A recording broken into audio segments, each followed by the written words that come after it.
महत्त्वाची बातमी आपण बघणार आहोत। वर्ध्यामध्ये पंतप्रधान नरेंद्र मोदी यांची सभा होतीये। वर्ध्याचे खासदार रामदास तडस आणि अमरावतीच्या खासदार नवनीत राणा यांच्या प्रचारार्थ ही सभा होणार आहे। नागपूर अमरावती मार्गावरील तळेगाव इथल्या प्रगती मैदानावर ही सभा होतीये।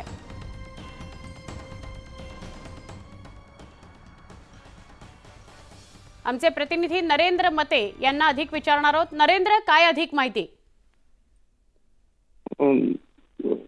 नामांकन दाखल झाल्यानंतर प्रचार सभाचा धडाका चालू झाला। वर्ध्यामध्ये योगी यांची सभा झाली। त्यानंतर अनेक दिवसापासून अटकळ लागली होती की कोणाची सभा होणार, पंतप्रधान नरेंद्र मोदी यांची सभा होणार हे नक्की झालं होतं। मात्र कधी आणि कुठे होणार याचा मात्र हे नक्की नव्हतं झालं। मात्र एसपीजी आणि पोलिसांकडून मात्र तपास घेतला जात होता, मैदानाचा शोध घेतला जात होता। अशातच मात्र वर्ध्याच्या आर्वी तालुक्यातील जे तळेगाव श्यामजी पंत येथील प्रगती जे मैदान आहे त्या ठिकाणी शेवटी सभा घेण्याचं नक्की झालेलं आहे। वर्धा आणि अमरावती लोकसभा मतदारसंघाचे जे उमेदवार आहेत, वर्ध्याचे जे रामदास तडस आहेत आणि अमरावतीच्या ज्या नवनीत राणा आहे यांच्या प्रचारार्थ ही सभा होणार आहे।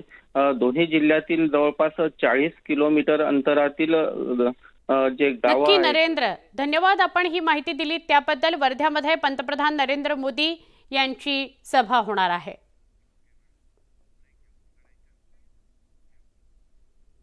बुलेटिनमध्ये परत एक ब्रेक, पहा फक्त न्यूज 18 लोकमत।